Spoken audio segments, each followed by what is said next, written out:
నమస్తే, welcome to 99 TV. దీదీకి elections దగ్గర పడే కొద్దీ కంగారు ఎక్కువైపోయింది. ఏం చేస్తుందో అర్థం కావట్లేదు ఆమెకి. ఓ పక్క 55 లక్షల ఓట్లు పోయినాయి, తీసేశారు. దాని మీద ఏదో ఆందోళన చేద్దామని తీరామోసి రెడీ అయ్యేసరికి యూపీలో 2,87,00,000 ఓట్లు పడితే కమ్స్ అరౌండ్ 3 crores. ఇప్పుడేం మాట్లాడలేని పరిస్థితి. వెస్ట్ బెంగాల్లో పోస్తే 6 times ఎక్కువ పోయినాయి. ఎటు చూసినా వ్యతిరేకత. ఏం చేయాలో అర్థం కాక ప్రైవేట్ ఆర్మీలను కూడా రంగంలోకి దించినట్టు సమాచారం. ఏది బార్డర్స్ దాటి వెళ్ళిపోతున్న అక్రమ చొరబాటు దాన్ని ఎలాగైనా నిలువరించి ఓట్లు వేయించుకోవడానికి ఆవిడ ప్లాన్. ఇవన్నీ ఇటు ఉంచితే ఫ్రెష్గా ఒక కాంట్రవర్సీలో ల్యాండ్ అయింది ఆవిడ. ఏంటంటే ఈడీ ఆఫీస్కి వెళ్ళిపోయి జ్వరబడి లాక్కుని వచ్చేయడం. ఇదంతా కూడా ఎందుకు చేస్తుంది, ఏం జరుగుతుంది అసలు వెస్ట్ బెంగాల్లో, ప్రత్యేకించి కోల్కతాలో? దీని మీద విశ్లేషించడానికి మనతో ఉన్నారు political analyst and senior journalist Suresh Kochattil garu. నమస్తే సురేష్ గారు. నమస్కారం. మమతా బెనర్జీ గారు ఈ మధ్యకాలంలో చాలా గాబరపడుతున్నారు. అయిన దానికి కాని దానికి టెన్షన్ పెట్టేసుకుంటున్నారు. అంటే అధికారం పోతుందనే బెంగ, లేకపోతే ప్రత్యర్థులు బలపడుతున్నారనే భయమా? మెయిన్ ప్రాబ్లం ఏంటంటే వాసుదేవన్ గారు, మీరు ఒక కాన్స్టిట్యూషనల్ హెడ్గా ఉన్నప్పుడు, మీరు ఏదో స్ట్రీట్ గుండా కాదు, ఒక ముఖ్యమంత్రిగా ఉన్నప్పుడు లేకుంటే ఒక మినిస్టర్గా ఉన్నప్పుడు మీరు కాన్స్టిట్యూషన్ని పాటించాలి. మీరు కాన్స్టిట్యూషన్ పాటించాలి, చాలా ఇంపార్టెంట్. అది మీకు నచ్చకపోవచ్చు, మీ may not like ED, you may not like CBI, కానీ వాళ్ళు కాన్స్టిట్యూషనల్ బాడీస్. వాళ్ళు మీకు ఏదైనా ప్రాబ్లం ఉంటే మీరు కోర్టుకి వెళ్ళొచ్చు. ఆల్రెడీ ఆమె ఒక పిటిషన్ ఫైల్ చేసింది ఇవాళ. ఎందుకంటే ఈడీ దానికన్నా ముందు ఒక పిటిషన్ ఫైల్ చేశారు నిన్న రాత్రే. ఇప్పుడు జరిగిన ప్రాబ్లం ఎక్కడొచ్చిందంటే, ఒక ఈడీ రేడ్ నడుస్తుంది. ఇదెందుకు అనేది ఒక క్వశ్చన్. ఈడీ రేడ్ ఏంటి? ఇప్పుడు ఐపాక్ అని చెప్పి ఒక ఆర్గనైజేషన్ మీకు తెలుసుంటే, ప్రతీక్ సిన్హా అండ్ మన ప్రశాంత్ కిషోర్ వాళ్ళ ఆర్గనైజేషన్ ఐపాక్, వాళ్ళ ఆఫీస్ కలకట్టాలో ఉంది. దాని మీద ఒక దాడి చేశారు. ఎందుకంటే ఒక కోల్ స్మగ్లింగ్ కేసు నడుస్తుంది ఈడీలో, రాడార్లో చాలా సంవత్సరాల నుంచి ఉన్నది. దాంట్లో వాళ్ళు స్టెప్ బై స్టెప్ ఎవరికి వెళ్ళింది డబ్బులు, హవాలా ఉండే మొత్తం జరిగిందంట. మొత్తం చాలా పెద్ద కుంభకోణం అది, 240 కోట్లు. దాంట్లో ఒక అనూప్ మాజీ అని ఉన్నారు, ఒక బిజినెస్ మ్యాన్. సో ఈ కేసు 2020లో రిజిస్టర్ అయింది. అంటే ఆల్మోస్ట్ కోవిడ్ టైం అనుకోండి, ఆ టైంలో అప్పుడు రిజిస్టర్ అయిన కేసు ఇది, కోల్ స్మగ్లింగ్ గురించి. ఎందుకంటే మనకు తెలిసింది బీహార్, జార్ఖండ్ ఏరియా అంతా కోల్ స్మగ్లింగ్లో పెద్ద ఛాంపియన్స్ వాళ్ళు అక్కడ. ఈ కోల్ స్మగ్లింగ్ సిండికేట్, మాజీ అని ఒక ఆయన సిండికేట్తో వీళ్ళు ఏం చేశారు, ఇల్లీగల్గా ఈస్టర్న్ కోల్ ఫీల్డ్స్ లిమిటెడ్ అని చెప్పి బీహార్, జార్ఖండ్ వైపు ఉన్న దాంట్ నుంచి స్మగ్లింగ్ చేసుకుంటారు. అంటే వాళ్ళే తవ్వేసి తీసుకెళ్ళి అమ్మేసుకుంటారు. మీరు బీహార్లో ట్రావెల్ చేస్తే, జార్ఖండ్లో ట్రావెల్, సడన్లీ రాత్రిపూట లారీలు కనిపిస్తాయి, పెద్ద లారీలు పోతూనే ఉంటాయి, మన టిప్పర్ లారీలు లాంటిది. ఈవెన్ నేను ఒకసారి రాయ్పూర్ వెళ్ళినప్పుడు అక్కడి నుంచి కోర్బా ఒక ఎన్టీపీసీలో ఒక గెస్ట్ లెక్చర్కి వెళ్ళాను. నేను వెళ్తున్నప్పుడు ఆ రూట్ అంతా ఇదే లారీలు కనిపిస్తుంది. నా డ్రైవర్ దగ్గర అడిగాను, ఏంట్రా ఇన్ని లారీలు ఎందుకు, ఇది బొగ్గంతా రైల్వే లైన్లో తీసుకెళ్తారు కదా, రైల్వేలో తీసుకెళ్తారు అంటే, కాదు సార్ ఇదంతా స్మగ్లింగ్ గోల్డ్. వాళ్ళు ఓపెన్గా చెప్తున్నారు, ఇదంతా స్మగ్లింగ్ కోల్ సార్ అని. ఆలోచించండి, అంత పెద్ద ఇల్లీగల్ యాక్టివిటీ. కానీ చాలా మటుకు తగ్గింది ఇప్పుడు ఈ మాఫియాని. ఒక 2020 నుంచి మోదీ గారు మొత్తం టైట్ చేసి పడేశారు. దాంట్లో ఈ రేడ్ ఇదనమాట.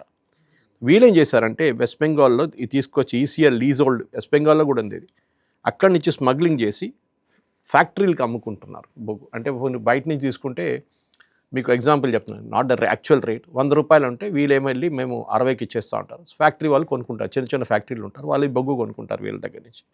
ఇదనమాట మెయిన్గా. So it was sold to a company called Shakambari group of companies అని చెప్పి వాళ్ళకి అమ్మారని చెప్పి ఒక అలిగేషన్ వచ్చిందన్నమాట, షకంబారీ. సో షకంబారీ కంపెనీస్కి అమ్మినప్పుడు వాళ్ళ దగ్గర నుంచి ఈ రేడ్లో మాజీ ఏం చేశారంటే, ఇది హవాలాగా ఈ డబ్బులు బయటికి పంపించి మళ్ళీ తెచ్చుకున్నారు భారతదేశానికి. ఈ హవాలా ఆపరేషన్లో చాలామందిని పట్టుకున్నారు, ఈ కోల్ స్మగ్లింగ్ సిండికేట్లో. దీంట్లో వీళ్ళు చెప్తున్న ఏంటంటే, దీంట్లో 1,000 కోట్లు అంటున్నారు, కొంచెంమంది 100 కోట్లు అంటున్నారు, ఫిగర్స్ చాలా మటుకు నడుస్తుంది. ఈ అమౌంట్ ఫైనల్గా ల్యాండ్ అయింది ఐపాక్లో, వచ్చి ఐపాక్లో ల్యాండ్ అయింది. అది మన దగ్గర ఆంధ్రాలోని కొన్ని పొలిటికల్ పార్టీస్ కూడా దీంట్లో ఇన్వాల్వ్ అయి ఉన్నారని చెప్తున్నారు. జగన్ పేరు ఒకసారి వచ్చింది బయటికి. దాని తర్వాత ఐపాక్ నుంచి ఈ ఐపాక్ సర్చ్ చేసినప్పుడు నిన్న మమతా బెనర్జీ సడన్గా వచ్చేసింది అక్కడికి. ఈ ప్రతీక్ సిన్హాకి ఫోన్ చేసిందంట. ప్రతీక్ సిన్హా ఆమెకు ఫోన్ చేసేది, నా ఇంటి మీద దాడి జరుగుతుందంటే ఆమె వచ్చి పోలీసు వాళ్ళతో సహా వచ్చి పోలీస్ కమిషనర్ కొంచెం ముందుకు వచ్చాడు. దాని తర్వాత ఈమె వచ్చింది, ఆయన క్లియరెన్స్ ఇచ్చి ఉంటాడు. వచ్చి అక్కడ ఉన్న డాక్యుమెంట్స్ అంతా ఎత్తుకెళ్ళిపోయింది చాలా మటుకు ఆమె కార్లో. When there is a raid going on, ఆ డాక్యుమెంట్స్ ముట్టకూడదు, ఏం ముట్టకూడదు, ఈవెన్ డిజిటల్ డివైసెస్ తీసుకెళ్ళిపోయిందంట. క్వశ్చన్ ఇస్, మమతా బెనర్జీకి ఏం భయం, ఎందుకు సో వరీడ్ అండి? అది ఆ డాక్యుమెంట్స్లోనే ఉంది అంతా. డబ్బులు, ఈ హవాలా డబ్బులు, ఎక్కడి నుంచి వచ్చే ఫండింగ్, ఐపాక్ వెళ్ళే డబ్బులు, ఐపాక్ దగ్గర నుంచి వీళ్ళకు డివైస్ చేసిన స్ట్రాటజీస్ అంటే, ఎందుకంటే 2019 ఎలక్షన్లో వీళ్ళ కోసం పనిచేశారు వీళ్ళు. సో బహుశా దాని తర్వాత కూడా కాంట్రాక్ట్ నడుస్తుందేమో.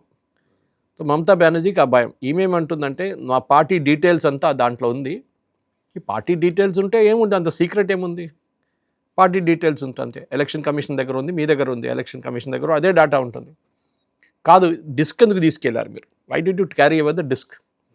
ఇవాళ యాజ్ వీ స్పీక్ మనం రికార్డ్ చేస్తున్నప్పుడు, ఇవాళ సాయంత్రం 2:30, దట్ ఈస్ టుడేస్ డేట్ 2:30కి కల్కట్టా హైకోర్టులో ఒక హియరింగ్ వస్తుంది ఇవాళ. ఓకే, సో దాంట్లో ఈడీ ఏం చెప్పారంటే, వీళ్ళు ఇట్లా అబ్స్ట్రక్షన్ ఆఫ్ ఇన్వెస్టిగేషన్ చేశారు, ఈమె పిఎంఎల్ఏ కింద ప్రొసీడింగ్స్ నడుస్తుంది, అంటే prevention of money laundering act కింద అంతే. తో ఈ టీఎంసీ వాళ్ళు ఏమంటారు, ఎలక్షన్కి ముందు ఎందుకు ఈ రేడ్ చేస్తున్నారు వీళ్ళది. కానీ వీళ్ళు ముగ్గురు సపరేట్ పిటిషన్ ఫైల్ చేశారు. ఒకటి తృణమూల్ కాంగ్రెస్ వాళ్ళు, ఒకటి ఈడీ, ఒకటి జైన్. వీళ్ళు ముగ్గురు సపరేట్ పిటిషన్ ఫైల్ చేశారు.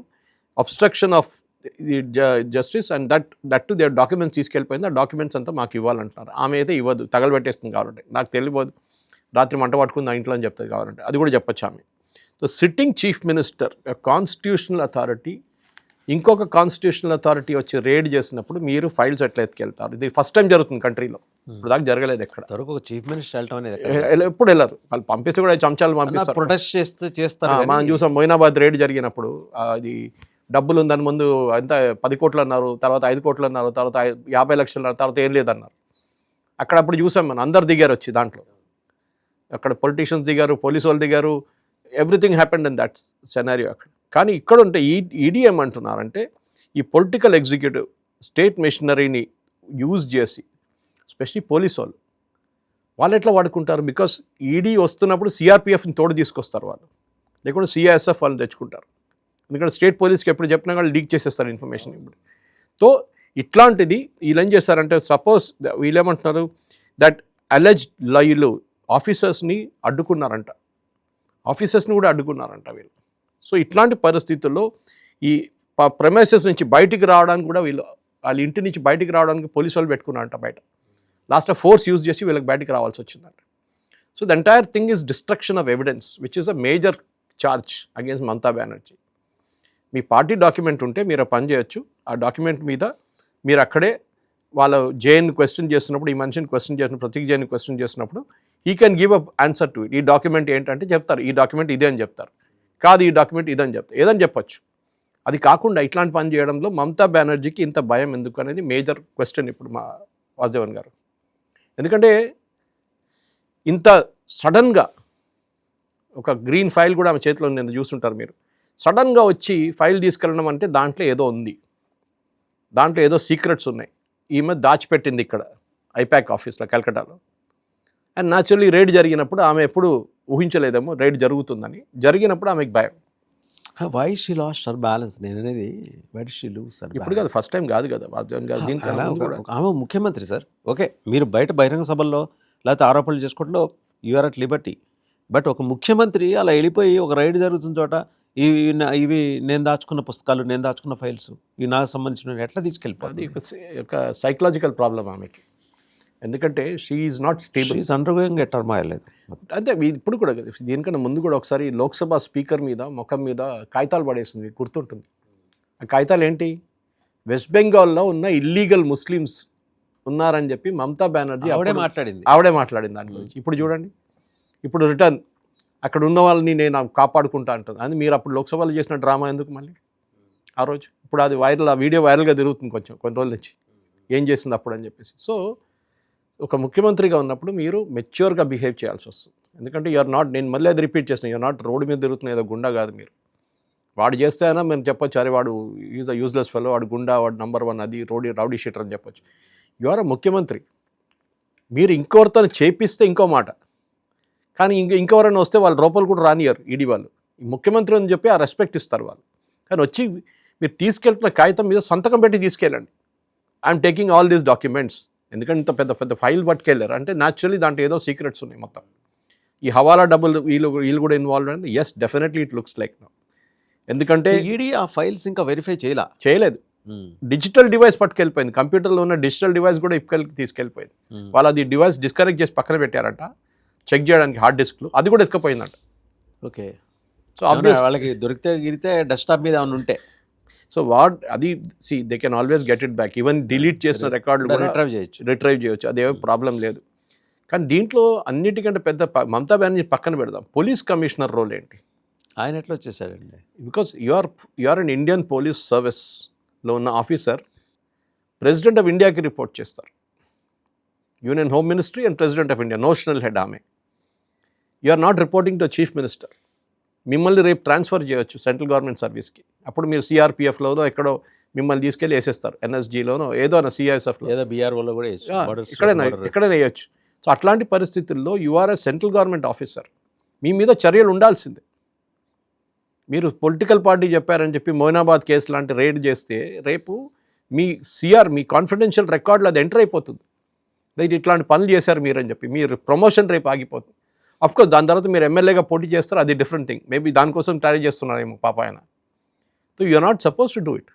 అది కాదు, ఇంకోటి జరిగింది చాలా ఒక సర్ప్రైజింగ్ ఇన్సిడెంట్ వాదేవన్ గారు. నిన్న కల్కటాలో జేపీ నడ్డా గారు ఒక మీటింగ్ పిలిచారు, BJP meeting. I think it is in some 5-స్టార్ హోటల్ అనుకుంటాను. ఆ హోటల్లో ఒక senior police officer West Bengal నుంచి వచ్చారు, అని పేరు మర్చిపోయాను నేను, నాకు ఇప్పుడు గుర్తురావట్లేదు ఇమీడియట్గా. వచ్చి మీటింగ్ లోపల ఎంటర్ చేయడానికి ట్రై చేశారంట. అప్పుడు ఎవరో ఆయన గుర్తుపట్టంగానే ఇమీడియట్ వెళ్ళిపోయాడంట. సో బయట ఉన్న మీడియాలో అడిగారంటే మీరు ఎందుకు వెళ్ళారు లోపలికి, మీరు నడ్డా గారిని గెలవడానికి వెళ్ళారని అడిగారంట. అట్లా కాదు I came looking for somebody అన్నాడు. సో వాళ్ళ ఇంటెలిజెన్స్ ఉంటారు లోపల డెఫినెట్గా, ఏం డిస్కస్ చేశారు అనేది డీటెయిల్స్ అంతా బయటకు వస్తుంది. ఈవెన్ బీజేపీ మీటింగ్ జరిగితే కూడా దాని నుంచి ఎవడో ఒకటి లీక్ చేస్తాడు ఇన్ఫర్మేషన్ పోలీసు వాళ్ళకి. మనకు తెలిసిందే, నేను ఎన్నో మీటింగ్కి వెళ్తున్నప్పుడు కూడా నాకు తెలుసు, ముందు రోలో కూర్చున్నా, సెకండ్ రోలో కూర్చున్నాడు, సివిల్ క్లోజ్లో కూర్చున్నాడు, ఇంటెలిజెన్స్ వాడని మనకు తెలుసు. ఓకే, నిన్న కూడా ఈ బిల్డింగ్లోనే నన్ను ఒకరు కలిశారు ఇంటెలిజెన్స్ ఆఫీషియల్, ఇంకో స్టూడియోకి వెళ్తే అక్కడ కూడా కలిశారు నన్ను. సో మనకు తెలుసు వాళ్ళు వచ్చి చెప్తారు కూడా, సార్ మేము మా పని చేస్తున్నాం సార్ అంటే చేసుకోండి, నాకు ప్రాబ్లం లేదు. ఎవరు వస్తున్నారు, ఎవరు పోతున్నారు, ఏం చేస్తున్నారు, ఏ బండి వచ్చింది, ఏ బండి నెంబర్ ఏంటి నోట్ చేసుకుంటాను, నాకు ప్రాబ్లం లేదు. నేను వాట్సాప్ కాల్ కూడా చేయక్కర్లేదు, నేను నార్మల్ కాల్లే చేస్తాను. నేను ట్యాప్ చేసుకోండి, నా ఫోన్ ట్యాప్ చేసుకోండి. సో ఇట్లాంటి పరిస్థితుల్లో వెస్ట్ బెంగాల్లో there is a collapse of law and order. మూడోది, ఇవాళ పొద్దున్న ఇంకో న్యూస్ ఏమొచ్చిందంటే వెస్ట్ బెంగాల్ గవర్నర్ ఆనంద బోస్ మీద ఒక థ్రెట్ వచ్చిందంట, that we will kill you అని చెప్పి. Of course it must be some obscure fellow, ఎందుకంటే మన దగ్గర హైదరాబాద్ ఎయిర్పోర్ట్లో డైలీ థ్రెట్స్ వస్తున్నట్టు, ఎవడో ఈమెయిల్ పంపిస్తాడు, ఎవడో ఫోన్ చేస్తాడు. కానీ వెస్ట్ బెంగాల్ గవర్నర్కి ఆమెకి పడట్లేదు, చాలా సంవత్సరాల నుంచి మనకు తెలిసిన స్టోరీ, అది కొత్తదేం కాదు. అది కాకుండా వెస్ట్ బెంగాల్లో ఉన్న లా అండ్ ఆర్డర్ క్వశ్చన్ ఇప్పుడు వచ్చేస్తుంది. ఎందుకంటే ఒక ప్రెసిడెంట్కి రిపోర్ట్ పంపిస్తే, ఇప్పుడు గవర్నర్ గారు ఒక రిపోర్ట్ పంపిస్తారు, there is a collapse of law and order అంటే సెక్షన్ 356 కింద ప్రెసిడెంట్స్ రూల్ పెట్టచ్చు. కానీ ఇప్పుడు ఎలక్షన్ ఇంత దగ్గర వచ్చినప్పుడు ఇదంతా చేయరు. మీరు గుర్తుపెట్టుకోండి, ఎస్ఐఆర్ జరిగినప్పుడు మీరు చెప్పారు కరెక్ట్గా, 58 లక్షల మంది తీసేసినప్పుడు ఆమెకు టెన్షన్ ఉంది ఇప్పుడు. అది కాకుండా మొన్న అమృత సెన్ పేరు మీద ఒక డిస్ప్యూట్ వచ్చింది, మీరు చూసుంటారు. అమృత సెన్ని హియరింగ్ పిలిచారని చెప్పి. అది ఏమైందంటే అమృత సెన్ ఫామ్ ఫిలప్ చేసినప్పుడు వాళ్ళ అమ్మగారు ఏజు ఆయనకన్నా తక్కువ చూపించారు. ఓకే, ఆలోచించండి. So he is younger than his mother అంట. సో న్యాచురల్లీ వాళ్ళు క్లారిఫికేషన్ అడిగారు, ఇదేంటి మీరు ఇచ్చిన నంబరు, అది 51 బదులు 15 కొట్టుంటాడు ఈయన. ఆయన కూడా ఎవడో ఫిల్ చేసి ఉంటాడు, ఆయన కోసం ఆయన సంతకం పెట్టి ఉంటాడు, చూడరు. It's a normal thing. మీరు చెప్పొచ్చు, సారీ ఇట్స్ టైపో మిస్టేక్ అయింది, కరెక్ట్ చేసుకోండి, ఇది యాక్చువల్ మా mother's date of birth is this అంటే కరెక్ట్ చేసుకుంటారు. వాళ్ళు చెప్పారు కూడా ఎలక్షన్ కమిషన్, దాని పెద్ద ఇష్యూ చేస్తుంది ఆమె. బెంగాలీ ప్రైడ్ అది ఇది అని చెప్పారు. తప్పు చేసినప్పుడు, మిస్టేక్ చేసినప్పుడు బెంగాలీ ప్రైడ్, ఆంధ్ర ప్రైడ్ అదే నాకు అర్థం కాదు. ఇది ఈవెన్ కేరళలో ఉంది, ఇదే సిస్టమ్ కేరళలో కూడా ఉంది. ఏమని అంటాడు, మేము కేరళ మోడల్ ఆఫ్ డెవలప్మెంట్. ఏంట్రా మోడల్ ఆఫ్ డెవలప్మెంట్ అంటే 100% literacy, best health care, 100% literacy. మహారాజు టైం నుంచి ఉంది, 17th 18th సెంచరీ నుంచి ట్రావెంకోర్ మహారాజా, కొచ్చిన్ మహారాజా వీళ్ళందరూ చేసిన దాంతోనే ఇది వచ్చింది. ఆ టైంలో కూడా మహిళలకు ఫ్రీ ఎడ్యుకేషన్ ఉండే, రాజు పరిపాలిస్తున్నప్పుడు కూడా. కొత్తదేం చేయలేదు కమ్యూనిస్ట్ వాళ్ళు, కాంగ్రెస్ వాళ్ళు వచ్చి. ఆ టైం నుంచి ఆయుర్వేదం ఉంది కేరళలో. సో హెల్త్ కేర్ నెంబర్ 1 అనేది అప్పటి నుంచే హెల్త్ కేర్ నెంబర్ 1 ఉండే, కొత్తదేం చేయలేదు వీళ్ళు. సో ఈ మోడల్ చూపించడానికి దీనికే ఉంది. So Mamata Banerjee biggest problem ఒకటి, ఇప్పుడున్న ఎలక్షన్లో 58 లక్షల తర్వాత ఇంకొక 50 లక్షల మంది ఫైనల్ కౌంట్ ధర తీసేస్తే నేను చెప్పిన ఫిగర్కి వస్తుంది. మళ్ళీ కోటి మంది ఓటర్స్ని తీసేస్తారు లిస్ట్. ఉత్తరప్రదేశ్లో 2,38 అనుకుంటారు లక్షల మంది తీసేశారు. Around 3 crores sir. Sorry it's 298, sorry 2.97. 298 right. 298 almost. Mapping జరగల, మ్యాపింగ్ అది సపరేట్. ఇది 3 కోట్లు ఫస్ట్ లిస్ట్లో ఎగిరిపోయారు వాళ్ళు మొత్తం. సో ఆలోచించండి, ఇప్పుడు మమతా బెనర్జీ ఇంత టెన్షన్ ఎందుకు పడుతుందంటే obviously her vote bank has been affected. ఆమె పారానాయిడ్. ఆమె మీరు చూసుంటారు, దీనికన్నా ముందు కూడా చాలా మటుకు ఎరాటిక్గా బిహేవ్ చేస్తుంది ఆమె. ఒక స్టేజ్ మీద వెళ్ళి మోదీ గారిని తిట్టడం, అది ఇక్కడ కూడా జరుగుతుంది. లేదు దాట్స్ కేసీఆర్ గారు ఉన్నప్పుడు కూడా అది ఉండే, ఆయన లాంగ్వేజ్ అదే ఉండే. కానీ మీరు ఒక ఎలక్షన్ కమిషనర్ని థ్రెటన్ చేయడం, మీ ఆఫీస్ని నేను ముట్టడిస్తాను, నేను మీ ఆఫీస్ ముందు వచ్చి ధర్నా చేస్తానంటే you are obstructing a constitutional authority. వాళ్ళు కూడా ఇప్పుడు కోర్టుకు వెళ్ళారు, ఎలక్షన్ కమిషన్ కూడా, సేయింగ్ దట్ మా జాబ్ బ్లాక్ చేస్తుందని చెప్పి. దీనికన్నా ముందు కూడా సుప్రీంకోర్టు డిసిషన్ ఒకటి ఇచ్చారు చాలా క్లియర్గా, బిఎల్ఓలను అడ్డుకుంటే అంతే సంగతి అని చెప్పేసి. ఇది so that is also happening at the same time. బిఎల్ఓలను అడ్డుకుంటే supreme court said use central forces and ensure their safety అని చెప్పారు బూత్ లెవెల్ ఆఫీసర్స్కి. వాళ్ళ మీద ధమ్కి ఇస్తున్నారు. అభిషేక్ బెనర్జీ కూడా అంతే, మేము ఎలక్షన్ కమిషన్ ముట్టడిస్తాం, మేము ఢిల్లీలో మొత్తం బంద్ చేపిస్తాం. వీరెవరండి చెప్పేయడానికి? If a problem go to the కోర్టుకి వెళ్ళారు, ఎందుకంటే అక్కడ వెళ్తే తెలుసు వీళ్ళకి సంగతి ఏమవుతుంది అనేది. ఇట్లాంటి ఒక లా అండ్ ఆర్డర్ సిచ్యువేషన్ క్రియేట్ చేయడం. దీనికన్నా ముందు కూడా మీకు గుర్తుండి నందిగ్రామ్లో ఏం చేసింది మాకు అందరూ తెలిసింది. టాటా నానో ప్రాజెక్ట్ గురించి ఇంత మంచి ప్రాజెక్ట్ ఉండే, అది కమ్యూనిస్ట్ వాళ్ళు తీసుకొచ్చారని చెప్పి దాని మీద గొడవ చేసి అక్కడ మొత్తం ఇరగొట్టి మొత్తం అక్కడ ఉన్న బేసిక్ ఇన్ఫ్రాస్ట్రక్చర్ తయారు చేస్తుంది, దాన్ని కూడా మోటరిస్తే టాటాస్ వెళ్ళిపోయారు గుజరాత్కి, సడన్కి వెళ్ళిపోయారు. అవసరం లేదని వచ్చేసాడు కదా. దాని తర్వాత 2-3 సంవత్సరాల తర్వాత I think it was in 2016 or 2015 నేను కల్కటాలో ఒక కాన్ఫరెన్స్ కోసం వెళ్ళినప్పుడు నందిగ్రామ్ వెళ్ళాను చూడడానికి ఒకసారి. ఐఐటి ఖరగ్పూర్ ఒక విజిట్కి వెళ్ళాను నేను. వెళ్తూ I stop door at Nandigram. ఆ డ్రైవర్ చెప్పారు, సార్ ఇదే sir famous Nandigram, Tata project ఇక్కడే ఉండని చెప్పి చూపించాడు నాకు. సో నేను దిగి చూస్తే మొత్తం ఇప్పుడు కూడా అట్లనే ఉంది, అక్కడ ఏం డెవలప్మెంట్ లేదు, జీరో డెవలప్మెంట్. ఆమె చేయాల్సిందేంటి? She should ensure development of West Bengal. ఎందుకంటే ఒక టైంలో దేశ రాజధాని కల్కటా ఉండే, ఇప్పుడు అది పోయింది. బ్రిటిష్ వాడు ఫస్ట్ అడుగు పెట్టింది కూడా అక్కడే కదా. అది పోయింది. కల్కటా నుంచి ఉన్న ఇండస్ట్రీస్ అందరూ పారిపోయారు అక్కడి నుంచి. అక్కడ పిల్లలకి ఉద్యోగం లేదు. మ్యాక్సిమం మైగ్రేషన్ ఆఫ్ యంగ్స్టర్స్ భారతదేశంలో బీహార్ తర్వాత జరుగుతుంది వెస్ట్ బెంగాల్లో. బీహార్ వాళ్ళని మంది కూడా అర్థం చేసుకోవచ్చు మనం, ఎందుకంటే అక్కడ ఎడ్యుకేషన్ అంత డెవలప్ కాలేదు. కానీ వెస్ట్ బెంగాల్ ఎడ్యుకేషన్ ఉంది. ఎడ్యుకేషన్ చేసిన తర్వాత they are not able to do. వాళ్ళ లిటరేచర్ కానీ వాళ్ళది ఫ్రమ్ రవీంద్రనాథ్ ఠాగూర్, దానికన్నా ముందు కూడా బీసీ రాయ్ లాంటి పెద్ద మనుషులు ఉన్నారు ఆ టైంలో. వీళ్ళందరూ ఉన్నప్పుడు ఇంత డెవలప్ చేసిన స్టేట్ని ఈ పరిస్థితికి తీసుకొచ్చారంటే పెట్టి పాలిటిక్స్ కోసం. ఆమెకు భయం ఏంటంటే వాసుదేవన్ గారు, త్రిపురలో జరుగుతుంది, ఇక్కడ జరుగుతుందో భయం ఉంది. త్రిపురలో 3.5 దశాబ్దాలుగా I think almost 35 years rule చేసిన మానిక్ సర్కార్ని ఓవర్ నైట్ డిసపియర్ చేశారు బీజేపీ వాళ్ళు. అంత గ్రౌండ్ వర్క్ చేశారు వాళ్ళు, దాంట్లో డౌట్ లేదు. చాలా మటుకు మన దగ్గర నుంచి ఉన్న ఇక్కడున్న తెలంగాణలో ఉన్న కొంతమంది ఆర్ఎస్ఎస్ లీడర్స్ కూడా అక్కడ పనిచేశారు ప్రచారక్స్గా. సో అట్లాంటి చాలామంది ఉన్నారు. ఆ భయం ఆమెకు ఉంది. ఎందుకంటే ఒకసారి ఆమె ముఖ్యమంత్రి చైర్ నుంచి దిగింది అనుకోండి, బీజేపీ వాళ్ళు ఆమె వెంట పడతారు డెఫినెట్గా. ఆమె ఇంకొక అరవింద్ కేజ్రీవాల్ అయిపోతుంది, హిస్టరీ నుంచి మాయమైపోతుంది ఆమె. సో అది ఆమెకు ఉన్న భయం అనమాట. సో ఆ భయంకే ఇప్పుడు ఇట్లాంటి డ్రామాలు ఆమె చేస్తుంది. సో కోల్ స్కామ్ ఫైల్స్ ఏవో అక్కడ ఉన్నాయి, లేదా స్కామ్ ఫండింగ్, దాని చుట్టూ జరిగిన మనీ లాండరింగ్ ఏదో దానికి సంబంధించిన డీటెయిల్స్ ఏవో అందులో ఉంది. సో ఈడీ అండ్ మూడోది అభిషేక్ బెనర్జీ ఇన్వాల్వ్మెంట్ ఏదన్నా అందులో ఉండి ఉండొచ్చు. కరెక్ట్, దానికే డౌట్. ఇప్పుడు మన సంజయ్ గాంధీ గారి ప్లేన్ క్రాష్ మీకు తెలిసి ఉంటుంది. చాలామంది ఇప్పుడున్న ప్రేక్షకులు తెలియదు, చాలామంది పుట్టలేదు ఆ టైంలో. నాకు గుర్తుంది, సంజయ్ గాంధీ గారు ఆ పాలం ఎయిర్పోర్ట్లో ఆ రోజు ఫ్లై చేస్తున్నప్పుడు ఎయిర్ క్రాష్ అయినప్పుడు ఇందిరాగాంధీ గారు ఫస్ట్ వెళ్ళి ఆయన పాకెట్లో ఒక కీ ఉంది, నాకు ఆ కీ కావాలన్నారంట. మనకు తెలియదు ఎంత నిజమో అని, కానీ ఆ టైంలో పెద్ద ఏం చెప్తారు, ఒక కాంట్రవర్సీ ఉండేది. Why did Indira Gandhi ask for the key of Sanjay Gandhi అని.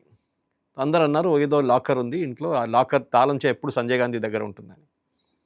ఇట్లాంటి పరిస్థితుల్లో వీళ్ళు కూడా అంతే. ఫ్యామిలీ హెల్త్ కన్సర్న్స్కి ఏమవుతుందంటే ప్రైవేట్ లిమిటెడ్ కంపెనీ వీళ్ళందరూ వాళ్ళ సీక్రెట్ వాళ్ళ ఫ్యామిలీలో ఉంచుకుంటారు వాళ్ళు. బీజేపీలు చేయలేరు కదా. బీజేపీలో కూడా సరే 10 మందికి తెలిసి ఉంటుంది ఎక్కడుంది ఫండ్స్, ఎక్కడుంది డబ్బులు, ఎక్కడుంది అన్నీ వాళ్ళకి తెలుసు. కానీ ఫ్యామిలీలో ఏమవుతుందంటే ఇది బయటికి వెళ్ళనియరు వాళ్ళు. ఫ్యామిలీలో దానికోసం మాయావతి వాళ్ళ నెవ్యూని పార్టీ ప్రెసిడెంట్గా చేసుకున్నారు, పార్టీ సెక్రటరీగా. ఈమె అభిషేక్ బెనర్జీని చేసుకుంది సెక్రటరీగా. రాహుల్ గాంధీ, సోనియా గాంధీ, ప్రియాంక వాద్రా వాళ్ళ ఫ్యామిలీలో అదే నడుస్తుంది. వీళ్ళు పవార్ గారేమో సుప్రియా సులే, వీళ్ళు బయటలో రానియరు. సుఖ్బీర్ సింగ్ బాదల్, ప్రకాష్ సింగ్ బాదల్ తర్వాత family secrets have to be held together. ఈ కోట్లు డబ్బులు ఉంటుంది చూడండి. ఏం చేసుకుంటారు సార్ ఇప్పుడు మమతా బెనర్జీ ఆవిడ అయితే సింగిల్, మేనల్లుడు బాగోగులు, మేనల్లుడు ఒక్కడే కదా, అంతే. ఇంకేం చేసుకుంటుంది? అది కూడా కాదు. మీరు పొలిటిక్స్లో ఉన్నప్పుడు ఒక ప్రాబ్లం ఏమొస్తుందంటే మీరు ప్రొఫెషనలిజం ట్రై చేస్తున్నప్పుడు, and that is where IPAC comes in. IPAC ఏం చేస్తారు, మన ముందు స్టాలిన్కి స్ట్రాటజీ చేశారు, జగన్ గారికి స్ట్రాటజీ చేశారు, చాలామంది ఈవెన్ అమరీందర్ సింగ్తో ట్రై చేశారు, అది జరగలేదు. అరవింద్ కేజ్రీవాల్కి చేశారు. చాలామంది స్టేట్స్లో వెళ్ళి వీళ్ళ కన్సల్టెన్సీ ఆఫర్ చేస్తారు వీళ్ళు. అంటే మీ ఎలక్షన్ క్యాంపెయిన్ మొత్తం మేము చూసుకుంటాం, మీ స్ట్రాటజీ మేము చెప్తాం ఎట్లా చేయాలని చెప్పేసి, మీ క్యాంపెయిన్ ఎట్లా నడిపించాలి. ఇది ఆర్ రియలీ గుడ్. ఎందుకంటే నేను ప్రశాంత్ కిషోర్ తను పనిచేశాను. నేను ఆయన కోసం కాదు, వారణాసిలో 2014 ఎలక్షన్ క్యాంపెయిన్ నడిపినట్టు నన్ను కూడా ఇక్కడి నుంచి పంపించారు పార్టీ వాళ్ళు. సో అక్కడ వెళ్ళి నేను పనిచేశాను, నెల పాటు అక్కడ ఉన్నాను, లీవ్ తీసుకొని వెళ్ళాను ఇక్కడి నుంచి, నా కంపెనీ నుంచి, పనిచేసిన కంపెనీ. ఆ టైంలో ఐ సా దట్ అప్పుడు వాళ్ళ పేరు ఇంకోటి ఉండే, సిటిజన్స్ ఫర్ అకౌంటబుల్ గవర్నెన్స్ అని ఉండే, సిఏజీ. మన సిఏజీ కాదు, డిఫరెంట్ సిఏజీ. బయట నుంచి చాలామంది యంగ్స్టర్స్ వచ్చారు, సిటీ బ్యాంక్ నుంచి, డాయిష్ బ్యాంక్ నుంచి, కోకోకోలా పనిచేసి, పెప్సీలో పనిచేసిన వాళ్ళు, ప్రతి అమెరికన్ యూరోపియన్ కంపెనీలో పెద్ద పోస్ట్లో పనిచేసిన వాళ్ళు అందరూ వచ్చి జాయిన్ అయ్యారు. వాళ్ళకి ఒక ప్యాషన్ ఉండే, మోదీ గారిని ప్రధానమంత్రి చేయాలని చెప్పి. And they were paid good salaries. ఆ ఫండింగ్ ఎట్లా వచ్చిందో మనకు తెలియదు కానీ, అండ్ దట్ టైం నేను 2013లో పోయినప్పుడు మోదీ గారిని కలవడానికి ఆ టైంలో గాంధీనగర్లో I saw Prashant Kishor there. అప్పటి నుంచే ప్లానింగ్ చేసుకుంటున్నారు ఆయన, మోదీ గారికి ఎట్లా చేయాలి, ఏం చేయాలని చెప్పేసి. దాని తర్వాతనే వాళ్ళిద్దరు నడిమిట్లో ఏదో డిఫరెన్స్ ఆఫ్ ఒపీనియన్ వచ్చింది ఎలక్షన్ తర్వాత. According to some rumours Prashant కిషోర్కి క్యాబినెట్ పోస్ట్ కావాలన్నారంట. అది Amit Shah said nothing doing. దాని తర్వాత వాళ్ళు స్ప్లిట్ అయిపోయారు. That's history after that. కానీ ఇప్పుడు జరుగుతున్న ఈ రేడ్లో మమతా బెనర్జీ, ఇప్పుడు మన 230 హియరింగ్లో తెలిసిపోతుంది ఏం జరగబోతుంది అనేది. బట్ డెఫినెట్లీ ఒక ముఖ్యమంత్రి చేయకూడని పని ఆమె చేసింది, చేయకూడదు ఆమె. You should not get involved in this small affairs. అంటే చాలా పెట్టి లెవెల్లో వచ్చేసారు. ఇప్పుడు ఆలోచించండి, రేపు ఒక రేడ్ జరుగుతుంది తెలంగాణలో, హైదరాబాద్లో ఒక ఇంటి మీద దాడి జరుగుతుంది జూబ్లీ హిల్స్లో. ఈడీ వాళ్ళు వచ్చారు, ఏదో స్కామ్లో ఉన్నాయి ఇరుక్కుపోయినా వాళ్ళు రేడ్. రేవంత్ రెడ్డి గారు అక్కడ వెళ్ళి ఆ ఇంటి లోపల దూరి వెళ్ళి ఫైల్ పట్టుకొస్తారా? I think he will not do it. ఇంతవరకు ఏ ముఖ్యమంత్రి చేయలేదు, ఇక ముందు కూడా ఎవరు చేయరు except I'm just give an example. అంటే మన దగ్గర ఉన్న మన డిఫరెన్స్ ఆఫ్ ఒపీనియన్ ఉండొచ్చు రేవంత్ రెడ్డి గారితో, కానీ I don't think he will do it. చేయాలంటే ఇంకొంత చేపిస్తాడు కావాలంటే ఆయన వెళ్ళి. ఎందుకంటే మీడియా ఇమ్మీడియట్లీ తెలిసిపోద్దో ఈయన వచ్చారండి, ఇంకోటి వెళ్తే ఎవడో వాడు ఈడీ వాడు అనుకుంటాడు, ఈడీ మనిషి వచ్చాడో ఆయన లోపలికి వెళ్ళాడు అనుకుంటారు.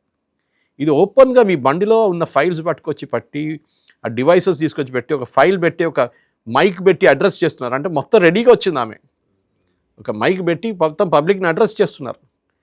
మీరు ముఖ్యమంత్రి మీరు ఇంకైనా, బికాజ్ ఈవెన్ ఆ పబ్లిక్ మీటింగ్లో కొన్ని అనౌన్స్మెంట్స్ చూడండి, మీరు ప్రొసెషన్ తీస్తుంది. ముఖ్యమంత్రి పని కాదండి ప్రొసెషన్ తీయడం. ఎవ్రీ సెకండ్ డే ప్రొసెషన్ తీస్తుంది. ఇప్పుడు ఈడీ వ్యతిరేకంగా ప్రొసెషన్ తీస్తారంట ఇవాళ. ఏంటి అసలు లాజిక్ ఏంటి అర్థం కాదు. You should be mature as a politician.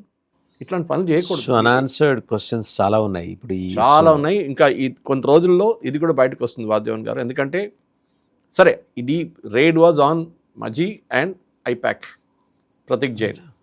In fact Prashant Kishor పేరు దీంట్లో లేదు, ఆయన లేడు కదా దాంట్లో. ఇప్పుడు లేడు, ఆయన ఓన్ పొలిటికల్ పార్టీ పెట్టుకున్నాడు, నేను లేనని చెప్తే. కానీ ఆయనకు ఉంది లేదా అంట, strategy wise he was always there. కానీ ఎందుకు ఇంత భయం, డివైసెస్ ఎందుకు పట్టుకెళ్ళింది, అండ్ ఫైల్స్ ఎందుకు తీసుకెళ్ళిపోయింది, ఇది రావాల్సిన ఆన్సర్. ఇవాళ కోర్టులో డెఫినెట్గా ఆమె ఆన్సర్ చేయాల్సి వస్తుంది. రైట్ సార్, సురేష్ గారు, thank you very much. So చూసాం కదా, అంటే అధికారం తలకెక్కితే, తల మీదకెక్కితే వచ్చే సమస్యలు ఇవన్నీ. ఇంతకుముందు ఏ చీఫ్ మినిస్టరు, ఇక మీదట ఏ చీఫ్ మినిస్టర్ కూడా చేయలేనివి ఆవిడ చేసి చూపించారు. ఈడీ రైడ్ అవుతుంది ఐపాక్ ఆఫీస్లో, ఆవిడ వెళ్ళారు, తనకు కావాల్సిన ఫైల్స్ దర్జాగా తీసుకొని వచ్చుకున్నారు. వాళ్ళు అబ్జెక్ట్ చేసినా సరే ముఖ్యమంత్రి అనే గౌరవం కొద్దీ వాళ్ళు పర్మిషన్ ఇచ్చారు. డివైజెస్ తీసుకెళ్ళిపోయింది, ఫైల్స్ తీసుకెళ్ళిపోయింది. కోల్ స్కామ్ చుట్టూ తిరిగిన మనీ లాండరింగా, ఈ రెండిటికి సంబంధం ఉన్న తన మేనల్లుడి వ్యవహారమా, లేదా వీటన్నిటికీ మించి ఏదైనా ఇంకా ప్రతిపక్షాల చేతికి చిక్కితే బదనాం అయిపోతామేమో అని భయపడే అంశాలకు సంబంధించిన డాక్యుమెంట్స్ ఏమైనా ఉన్నాయా? సో ఇవన్నీ తేలుతాయి. ఇప్పుడు ఎలాగో ఈడీ హైకోర్టు సుప్రీంకోర్టుకి వెళ్ళారు, ఇవి కూడా వెళ్తారు. బట్ అలాగని విధుల నిర్వహణలో ఉన్న ఆఫీసర్స్కి వాళ్ళ డ్యూటీస్కి అంతరాయం కలిగించారనే అభియోగాలు ఆవిడ మీద నమోదవుతాయి. అదృష్టం బాగుండి గెలిస్తే ఓకే, లేకపోతే ఖచ్చితంగా ఇవి ఆవిడ్ని సంవత్సరాల తరబడి వెంటాడే కేసులు. ఆమె మేనల్లుడు ఎంతవరకు వచ్చి నిలబడతాడో తెలియదు, కానీ మమతా బెనర్జీ ఇటీవల కాలంలో ఎదుర్కొంటున్న ఒక భయానకమైన పరిస్థితికి ఇది పరాకాష్ట. చూద్దాం ఏం జరుగుతుందో.